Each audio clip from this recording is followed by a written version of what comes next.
Oh. Hello, hello, hello, hello, everyone. My name is Triple P, TRIPPLE and I am your astrology pimp, your astrology prophet, and your astrology priest. And today's 7 Seas Astrology Prophetics video topic will be where the hell is hell? And yes, by now most of you guys have seen many of my videos with a basic topic, who am I? And I think the last video that I did as well, I think I went into some differences of the belief systems in reference to heaven and hell. I think so. I'm not quite sure if it was the last video. However, uh, there are some videos that reference hell and hell also in a reference to a fear of the afterlife. However, this video will go into some, again, different belief systems, philosophical ideas in reference to where hell is. However, before I go into that, I would like to say that I will be discussing, especially from, most of you guys know I utilize a lot of Buddhist, Hinduism type of systems, philosophies and belief systems and things of that sort. And today also I will be utilizing some of, at least one I should say, one of the main principles that is utilized in Buddhism and Hinduism is the truth. There is two types of truth in reference to Buddhism and Hinduism. One truth is called the relative truth, and the other is the absolute truth. Uh, and relative truths are, again, as it sounds, they are relative. However, they are not absolute. For example, when we talk about relative truths, we talk about, for example, using the movie Harry Potter, for example. You know, Harry Potter killed the dragon in the last video. I'm not sure what the last episode was or the last uh, season or whatever it was, maybe. I don't know what it was. But anyhow, the moral story is, let's say Harry Potter killed a dragon in the last episode. However, and then he became the wizard of all wizards in the episode after that. Uh, However, that is speaking relatively, he did all of those things, but speaking from an absolute perspective, there is no Harry Potter. Harry Potter does not exist.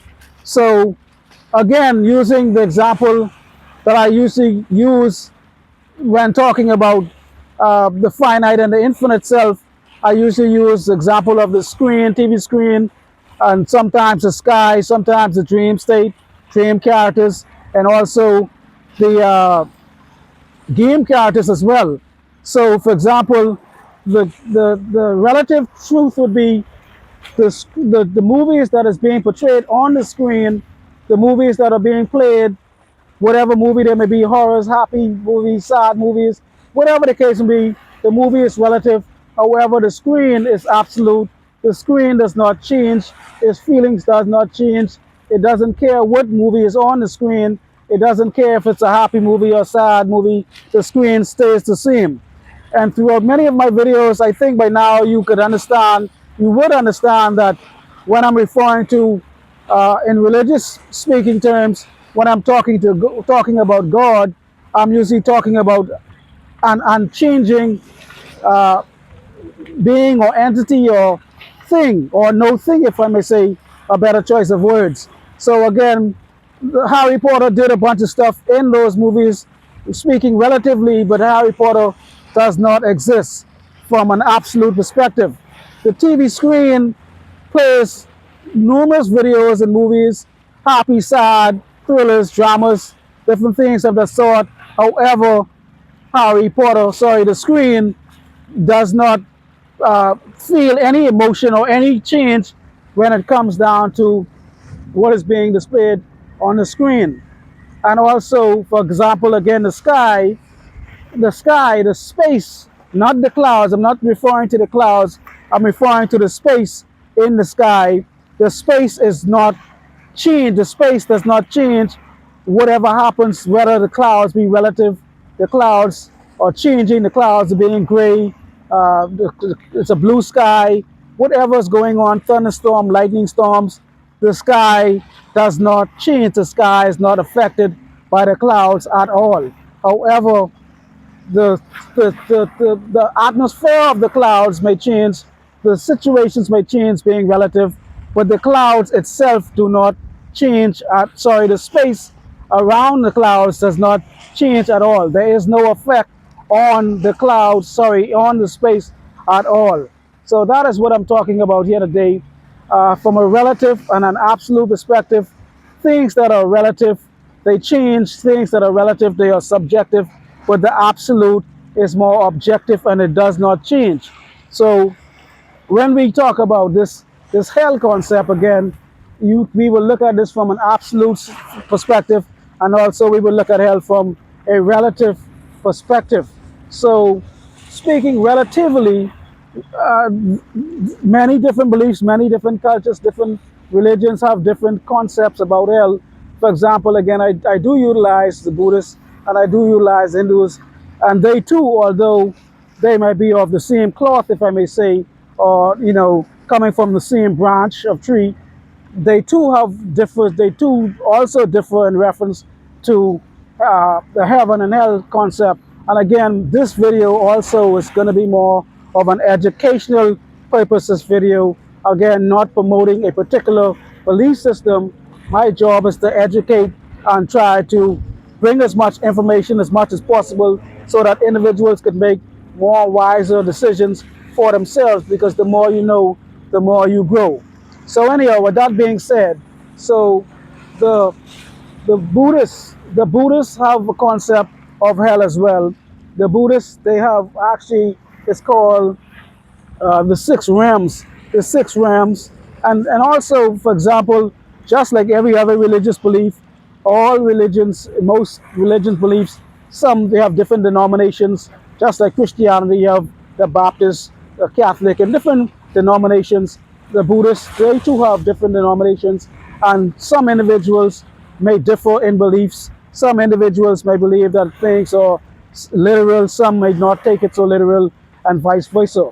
However, so again, some Buddhists may take the six realms to be literal places, and some may not. Just like some Christians may consider the heaven and hell to be mental places more than physical places. There's also difference in the Buddhist and Hindu concept of heaven and hell as well. But again, we're specifically talking about hell today. So again, so the hell, from the Buddhist perspective, they have what they call the six realms.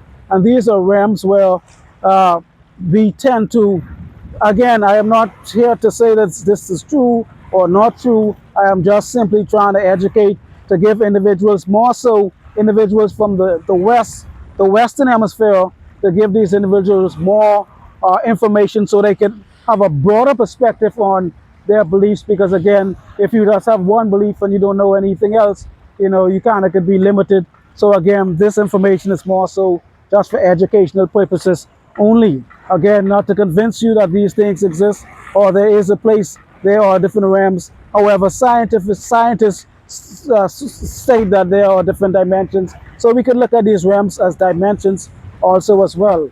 So, and it's fair to believe that there could be different dimensions, because we do have different wavelengths and radioactive with things that we can't see beyond the human eye, and so forth and so on. So having different dimensions is not that far-fetched of some. It doesn't have to be not true. Having different dimensions and different places actually could exist. So, but anyhow, with that being said, so the sixth realm, we have and I'm not going to go into detail about the realms and what they do and all of that, because I'm not here to basically talk about where is hell. Because hell, this thing has put so much fear inside of us for all of these years, at least from a Christian perspective.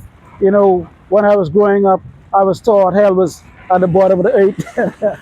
You know, I was thinking that when we die, and I'm sure most of us do believe this up to this day, we believe hell is in the earth, you know what I'm saying? Somewhere deep in the earth.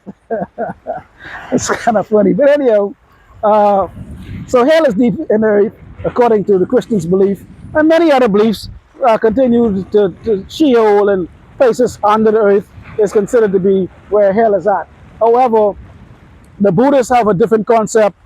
They consider there being six realms where the soul or the Atman or where the consciousness or where the true self goes after death because of karma.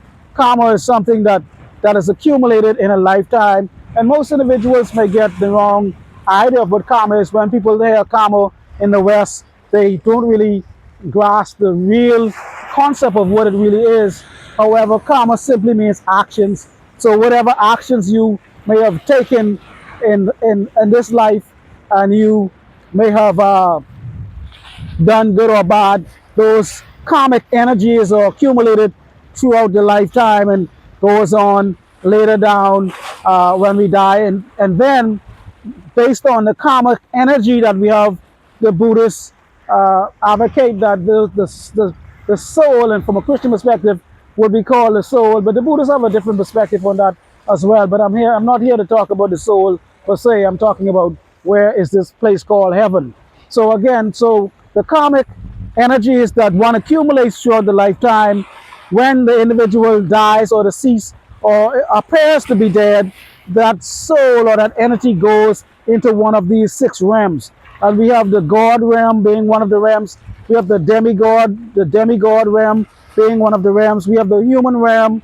We have the animal realm. We have the ghost realm, the hungry ghost realm. And then we also have the hell realm. So again, just like, again, some individuals would assume or would say that these realms are literal places. However, some Buddhists also would advocate that they are not literal places, but they are states of being, states of mind. So again, just like some individuals would say that heaven is a place mentally, and hell is also mental, that same concept applies to the Buddhist concept of there being six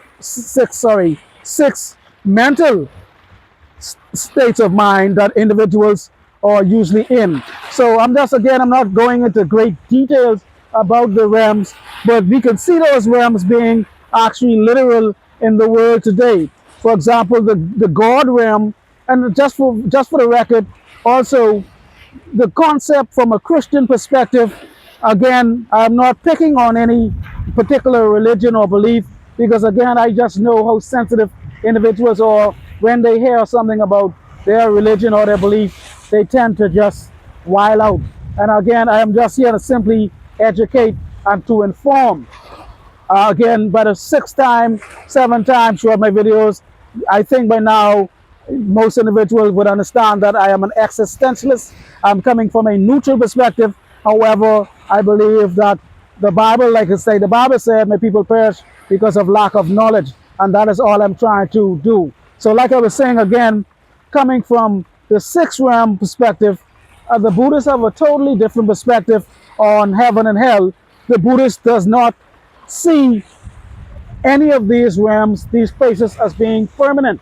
Unlike the Christians believe that when you go to hell or heaven, you are there permanently. You will be there forever. You will either burn in damnation or in forever and eternity, and there is no crunching of face. There will be gnashing of teeth, gnashing of teeth.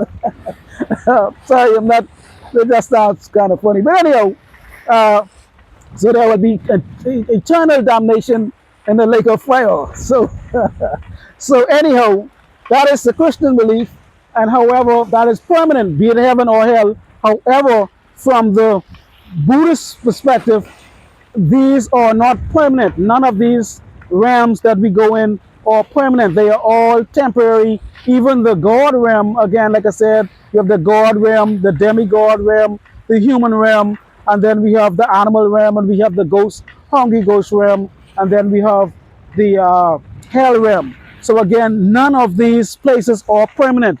We only go there to learn a lesson or tell our karmic deeds or up. If, for example, if you were really bad in this lifetime, and you did a lot of bad things in this lifetime, and then eventually you eventually you died. You, let's say you enter the hell realm, you go to the hell realm and you suffer. It's just like similar to hell, but it just doesn't really emphasize fire per se, but just eternal suffering. Sorry, not eternal, but suffering, immense extreme suffering, and pain and suffering. However, you only stay there until your karmic, till you burn off all of your uh, karmic energy, like, owing the bank.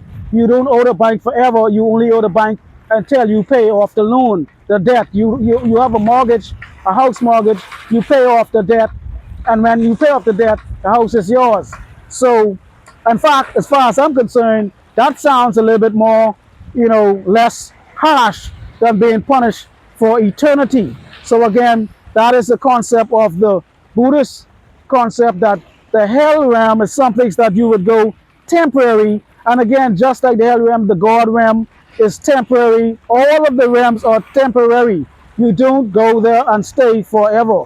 But however, we see a lot of these traits, these realms in reality as well. That is why I said that some individuals say that these places are literal. Some say that they are metaphorical places for the existence of reality today. For example, the God realms are where you go if you are pretty much, a saint all your life, and you did all good things and you didn't do any bad things. At least everybody does something bad at some point. But you did mainly good things. You helped the poor. You did all these good stuff. You would end up in the God realm. However, your credits, if I may say, will also run out in the God realm. And the God realm, actually, you don't be there forever. But however, you have the ultimate power, just like being a God. But again, we're not talking about a big G God here. We're talking about small gods. You will become a small God. You will be rewarded with a life of having immense pleasures, immense luxuries, things of that sort, material things, mansions, whatever the case may be, you have those things. So we could see an example of the God realm also in the world today. The 1%, the people who are considered the 1%, the very top elite, those individuals would be considered living in the God realm. These individuals make all the rules. They have all the say. They hide behind the scenes. At least I shouldn't say they hide behind the scenes. They are behind the scenes, and they dictate how policies goes. They do everything from behind the scene. And individuals who are in the human realm, they tend to have to just go to work and do whatever. But again, just like the God realm inside of the Buddhist sixth realm perspective, that realm is also seen in reality today. Again, the God realm individuals, the 1% who dictate, who make the rules, the laws. They have all the land, they have all the property, they have all the gold, they have everything. These are the individuals who would be considered living in the God realm. Then you have the demigod realm. The demigods are the individuals who may be less than the gods. Again, we're talking about the small g. We're not talking about any big G's here, because the Buddhists do not have a big G God. There is no ultimate God per se. However, again, different concept than what we are used to hearing in the West. So again, just making that clear, these individuals are also small G's. They are not big G gods. So again, so the demigods, which will be a second level down, they would be more so like, for example, a demigod would be, when we look at this from an earthly perspective, a star, a very, a very big superstar would be considered a, a demigod. These individuals also are in the hierarchy in society. They too have great influence. They have thousands, millions of followers, and they influence people, and they live in nice houses and mansions and different things of that sort. They are just one level below the God realm. However, they are not as powerful as the God realm, as the God space per se, because the people who are in the God realm, they also dictate to the stars. They tell the stars what movie roles to take if they don't do it, and vice versa. I think we understand what I'm talking about. If you don't, you have to produce a certain amount of songs. You have to do this. There's still somebody above the star. There's still somebody dictating to the movie star, telling them what they could do, what they can't do, what roles they could play, and so forth and so on. So these individuals are actually not per se the ultimate authorities. They are still higher than the human realm, because remember, like I said, there's 6 realms. We have the God realm, we have the demigod realm, we have the human realm, we have the animal realm, then we have the ghost realm, the hungry ghost realm, then we have the hell realm. So again, the demigod realms would be considered stars if you have great influence. Even a big YouTuber, someone who has millions of followers, who makes millions of dollars a year, these individuals also would fall under a demigod status, because these individuals too have way more authority and say than the actual individuals in the human realm who has a regular 9 to 5. And I'm not saying that the gods, the demigods, they have to work also. They have to work at their craft. They have to continually do it. They have to continually do what they do. Again, they are not as high as the gods in the god realm, but however, they are much higher than everyone else. They are in second on the list, on the tail of the hierarchy in the 6 realms, according to the Buddhists. So again, the God realm, the highest realm, the authorities, but you don't stay there forever. And actually, the God realm is actually, it sounds great per se. However, the God realm is one of the realms where you can actually uh, make, you can actually digress the most, because when you are in luxury, when you are having the most material things in your life, and you have all of these things in your favor, what happens is we tend to not really care about anything else about other than our lives. And in most cases, I'm not saying all cases, because there are a lot of individuals who are in the God realm. They do a lot of charity work, they do a lot of giving, they do a lot of philanthropy, they do a lot of caring for individuals who are in less positions. However, because the life is so easy per se, you have everything at your fingertips. Sometimes you, again, from a biblical perspective, what does it gain a man to gain the whole world and lose his soul? So it's a lot more easier for someone in the God realm to become complacent and not be too concerned about the things of the soul, and because they don't necessarily suffer as much as the individuals on the lower levels. So when the individuals, as you go lower on the tail of the 6 realms, you will see the individuals being more compassionate, more kind, and more loving, because these individuals, as they say, they will be more down to earth, if that makes any sense. So again, the God realm sounds great per se. However, everyone will have an opportunity to go through all of these realms. No one stays in the one realm forever. That is why the goal of the Buddhists is to break free of the wheel of incarnation, rebirth, and to break free from the cycle of coming back and experiencing all of the suffering that comes along with being alive in the human realm, or any realm for that matter of fact, because again, none of the realms are literally permanent. So again, the God realms, it sounds great. However, again, the challenge is to maintain being humble, and to maintain being uh, having a humanity perspective, feeling oneness with individuals. And so, and we know this because as money increases, the individual automatically will change. This is not a if, ands, and but, because that's why most individuals pursue money, because they want to change. Why achieve all the money and still be the same? That is next to being impossible. However, some individuals do not change. Some individuals stay the same. However, their lifestyle may change and different things may change, but they still are down to earth. However, in most cases, that is not the case. That is why we have gated communities. We have different clubs that individuals with money can go in, that individuals can't go in. We have first class and planes. We have private planes. We have a certain level of cars. Nissan, Sunny, straight up the Bugatti, and the list goes on and on. We could buy a Seiko watch, we could buy a Rolex, and we could buy a Patek Philippe, or Philippe Patek, or whatever the watch may be. You know what I'm saying? A Jacob and Co. However, that is what I'm saying. There's different levels to the God realm. So when we look at the demigod realm, Just like I said, different levels. A star might be able to afford a Mercedes, a regular Mercedes, and then he's the demigod realm. They're constantly fighting each other, wanting to get to a different level, constantly wanting to get more. And we see this in everyday life. The demigod is constantly, the stars and the people with the money, they have to constantly fight to maintain the level of prosperity that they have. They cannot necessarily just sit back and relax and just let it flow. They have to continuously fight for different scenes, movie scenes, different songs, or whatever they constantly have to compete to be number one on the song charts. They have to compete to be number one at the movie box office. It is a constant struggle from a god, from a demigod perspective, because it's not permanent.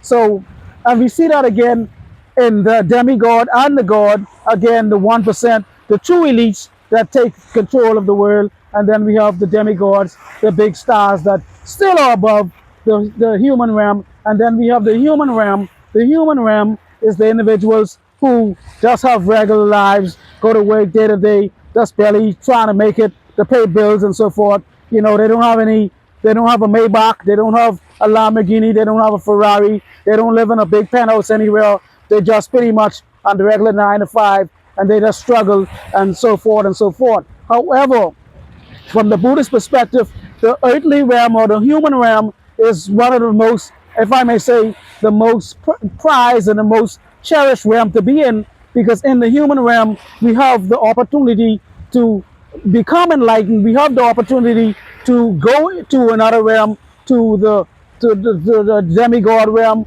or the god realm. And we see that individuals, we see again all of these realms, every single one of these realms, we can see these realms taking place in the world today. That is why, like I said, some individuals, some Buddhists, some individuals would say that these realms are literal. Some individuals would say these realms are metaphorical realms, and they represent the reality that we experience today. And we can see this, quite easily. Like I said, the human realm is again the most sought after realm, because that realm is where individuals have the opportunity to basically grow and learn and become better individuals, better humans. And this is the realm where we could find the most compassionate, we could be the most compassionate, we could grow and we could love and we can care for each other. And because we understand we are more literally down to earth in the human realm. However, as we go up, people tend to become snobby when they get into the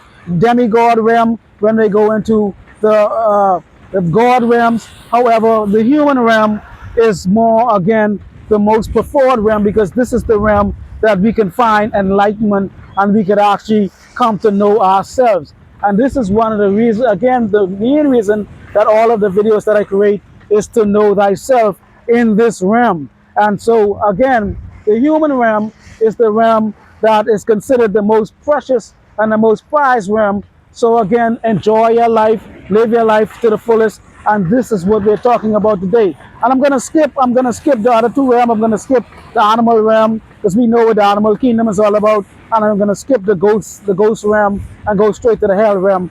But again, you guys, there's a lot of information about this all over online. You can look up the 6 realms, the Buddha 6 realms, and find out more information. I might do another video again and cover all the realms, but however, I was specifically talking about hell today. So then you have the hell realm. The hell realm is a realm where there's ultimate suffering, and there's a constant bombardment of ailments and different things of that sort, and lack of pleasure and very little benefits of that sort. And that all makes sense. Hell, that being the way hell is in the hell realm. And we could see also the hell realm inside of the world today as well. Individuals being born inside of extreme poverty. Individuals have extreme physical disabilities, challenges. They're starving individuals all over the world. I mean, some of the atrocities is unbelievable. We cannot even, some of us who live normal lives, we think our lives are hard, but we have no idea how it is for some individuals in some really, really impoverished nations. So And according to basically some nations, some individuals, because of the magnitude of the poverty, some of us who are living in the human realms, we are actually living like we are demigods, or we are living in the God realm. So, however, again, uh, we could see the hell realm being also it's displayed inside the world today, with many individuals, atrocities, suffering, deformities, and things of that sort would be considered the hell realm. But again, however, remember, all of these things are not permanent.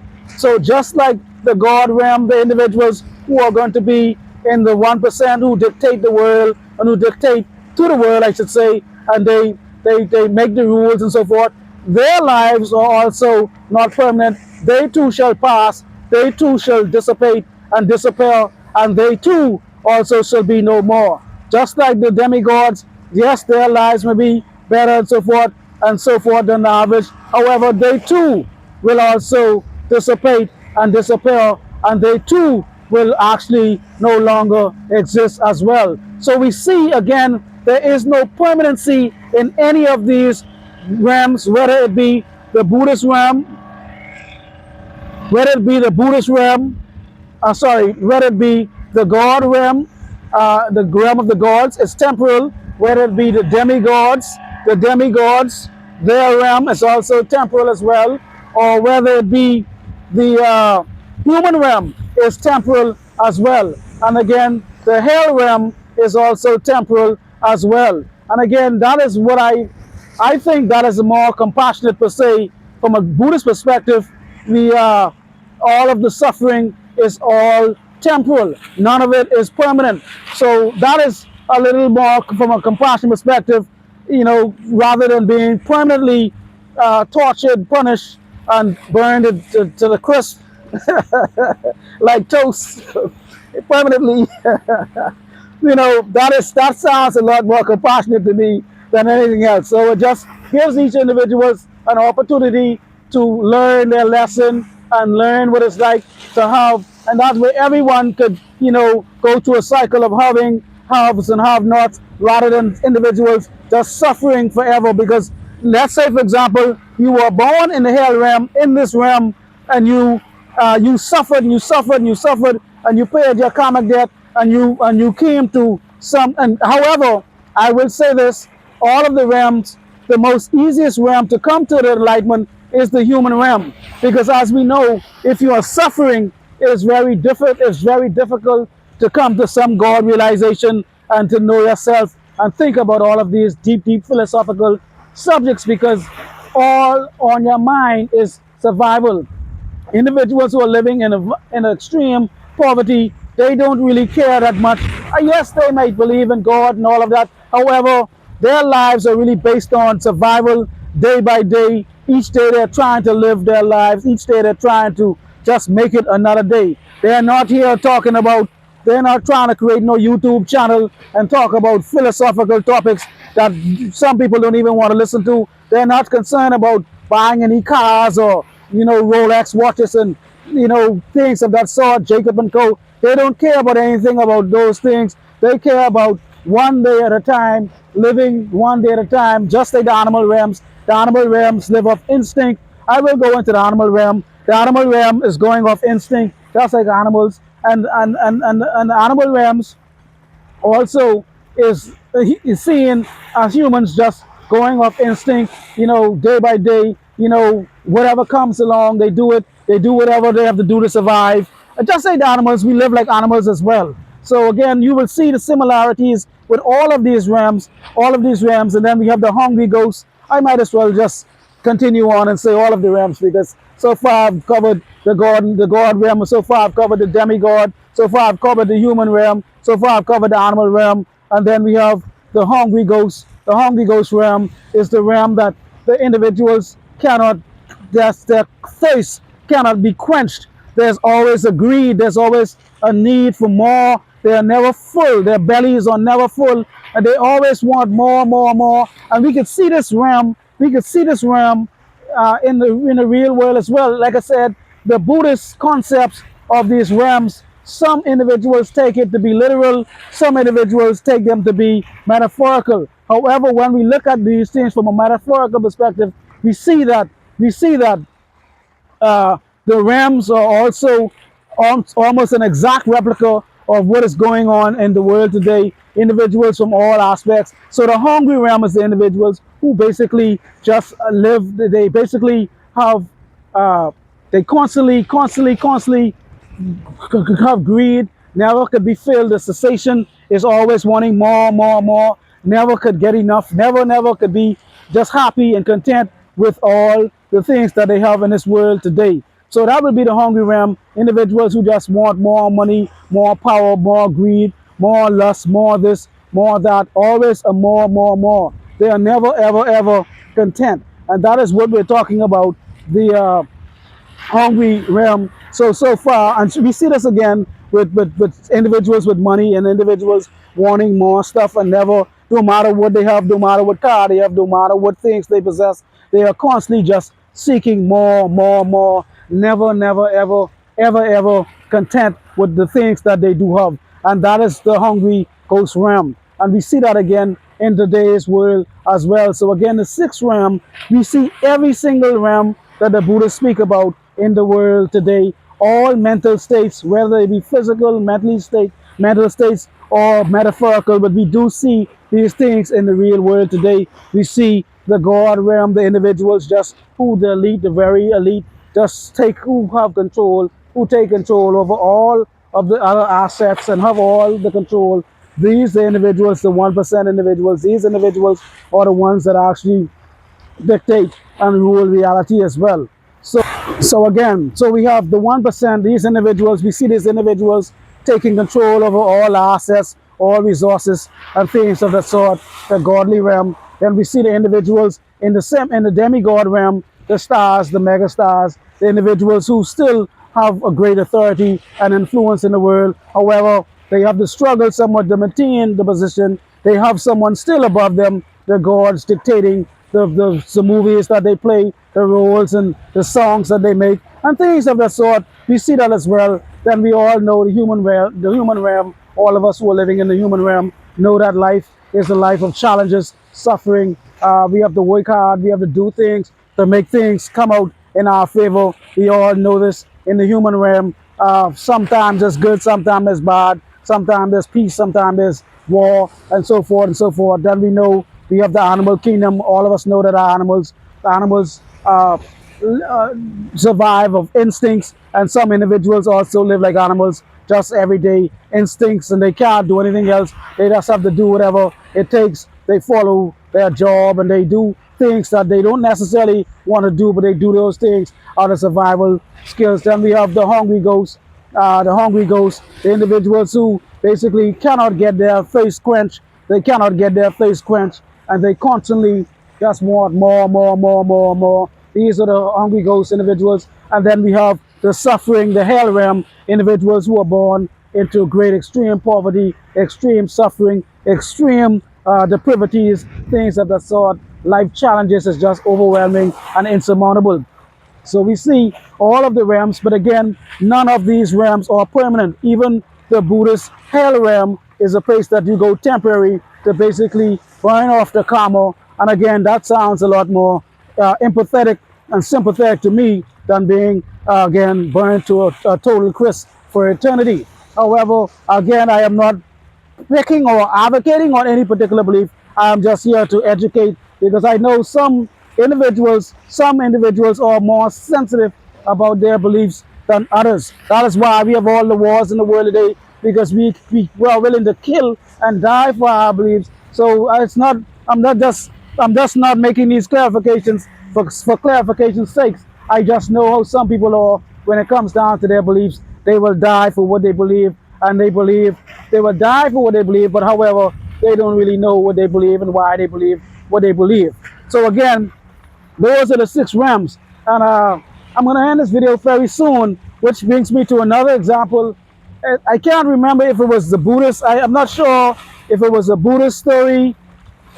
Most likely it's a Buddhist story, Buddhist or Hindu, I'm not quite sure. Advaita Vedanta, I'm not quite sure. But anyhow, it was a hungry ghost. It was a hungry ghost story. Uh, there was an individual. There was an individual who, a disciple, who came to his teacher, and he asked his teacher, "Where's hell?" And the teacher said that, "Let me show you." So he took the individual up to a palace, and it was a big, big palace. It was a big palace. Again, I can't remember if it's a Buddhist story or Hindu story, because the story just came to my mind, because as we know by now, all of these videos are unscripted. I'm pretty much talking on the top of the dome. Whatever comes to my mind, I speak about. However, like I was saying again, so the student asked the teacher, "What is, where's hell?"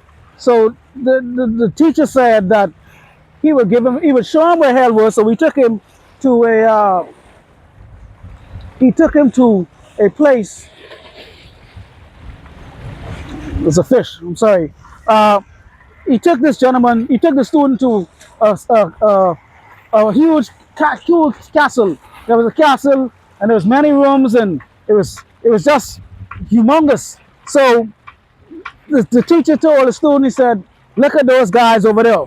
So there was a room full of individuals. I mean, packed with individuals, and there was a big bowl of soup. I mean, a huge, huge, huge bowl of soup. And each individual was trying to get the food. They was trying to get the soup. Each individual had a very long spoon. It was a long, long, long, long spoon. It was like, 3 foot long. It was a long, even maybe longer than that, but it was a long, long spoon. And normally a spoon would have like a very small little, scoop at the bottom of it. But this particular spoon that these individuals had, they had like mugs. There was huge, huge mugs at the end of the spoon, at least at the end of the stick. And then they was all fighting, trying to get the soup. They was fighting, and the soup was all over the floor. And they was going crazy over the soup. So they would pour, when one individual would take the spoon, and take a big scoop of the mug of the soup, and by the time he gets the soup, before he gets the soup, to eat the soup, somebody takes it out of his hand and knocks it over, and the soup spills on the ground. And it was just pure chaos over this food. And they would fight day and night, and no one was able to get the food, because they were just fighting. The food, it was just a big mess. So one individual was able to get get the spoon, because again, remember the spoon is like 3 feet long, or longer. So the individual was able to get some of the soup up, and he finally got it to come close to his in the vicinity to eat the soup. But because the spoon was so long, he was unable to eat the soup, because again, the spoon was very, very long.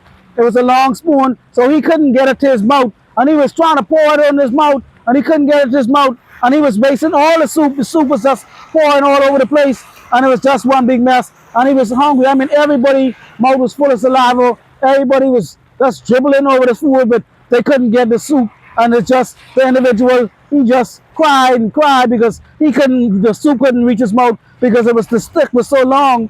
And so the teacher said, "Young man, that is hell." And so the young man looked at it, and he said, "Wow, that really is, it looks like hell for real." And so the teacher, he took him to another room, and then where he saw the individuals was a lot more calm. They was, more cooperative. They actually was helping each other. One individual poured the soup, and one individual took the long spoon, and he took the mug, and then he scooped out some of the soup, instead of trying to put the soup to his mouth like the individuals in hell. Rather than trying to put the soup to his mouth like the individuals in hell, what they did instead was they took the spoon, and then they passed the mug to each individual, and each individual was able to eat from. So they basically shared the food, and they shared the soup. They gave each individual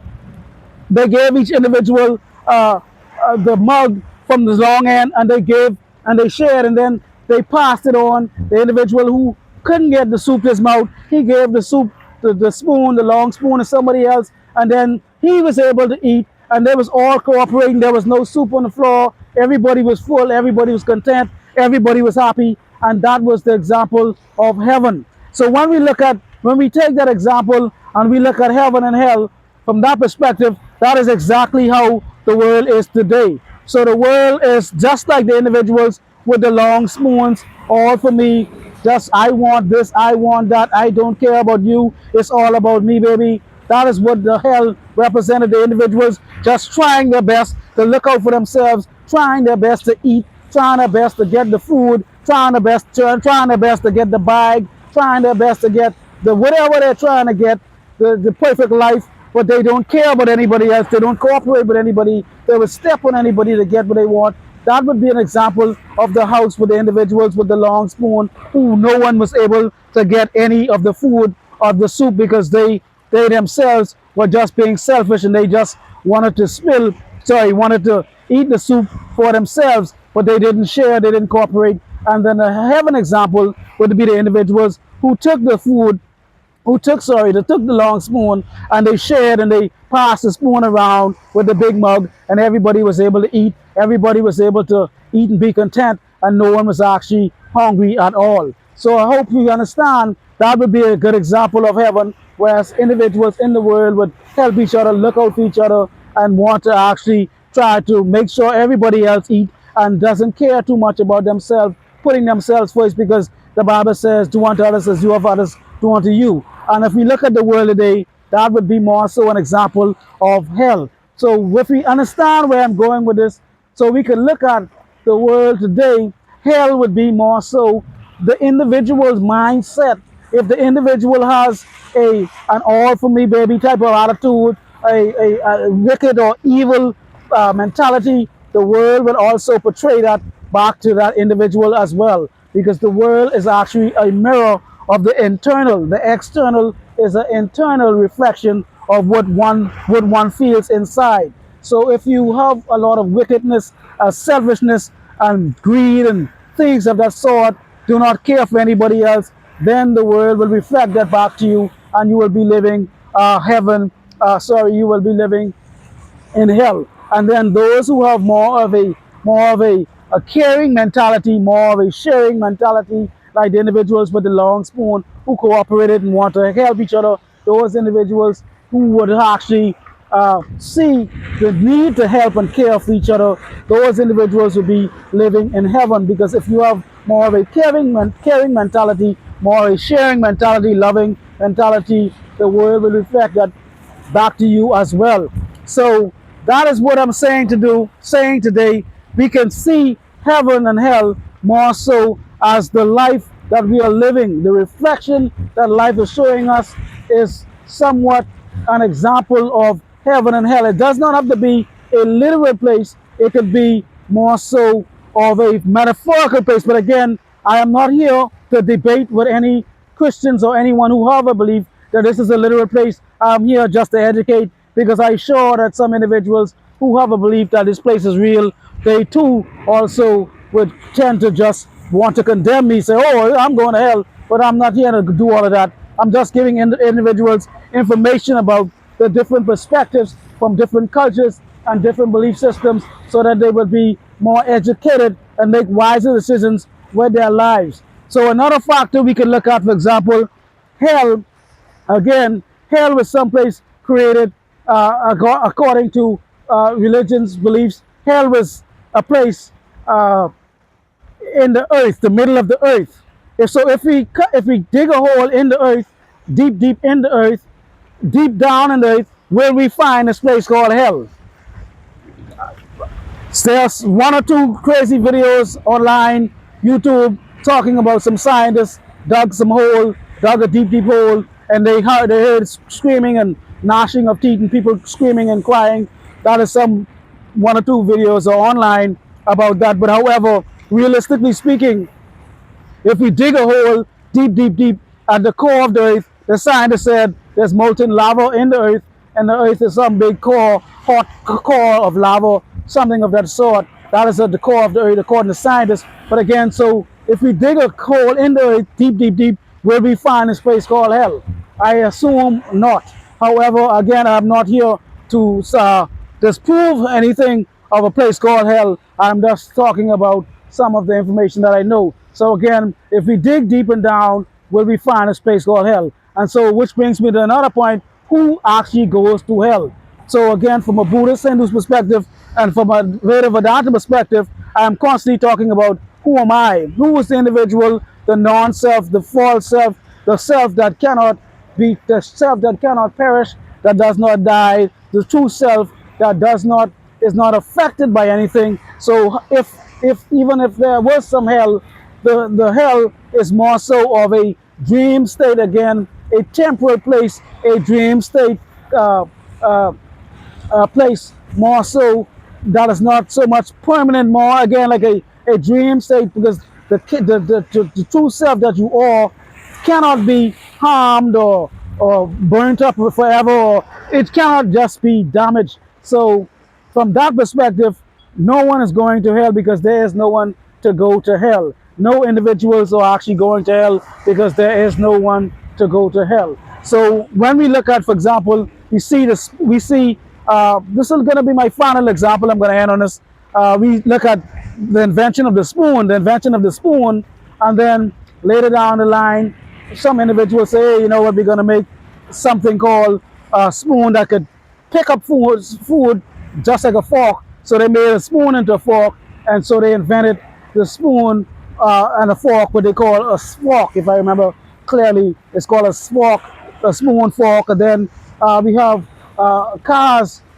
Someone individual's cars was originally made to travel on the land, but then now we have cars that could go in the sea as well, and then we have cars that actually can fly. We have planes that was originally made for the air, but then now as time went on, we have planes that could go in the sea. So we have seaplanes. So all of these things were inventions. So when we look at things from an invention perspective, we look at these things were created for one thing, one purpose. But however, as man became more creative, the thing was invented for it to be used for something else as well.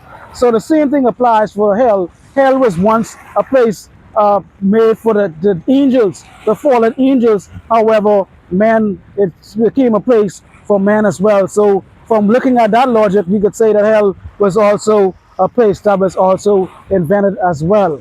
So, however, when we come to the place of knowing ourselves, there is no need to fear this place called hell, whether it be mental, physical, psychological, or whatever the case may be, because there is no self to burn in hell. The only thing we can do is to know thyself. So with that being said, I'm going to end this video on that note. And once again, thank you guys for watching. I really appreciate everything and so support. Please share, like, and subscribe, and all of that good stuff. And once again, Triple P, and I'm out. Oh.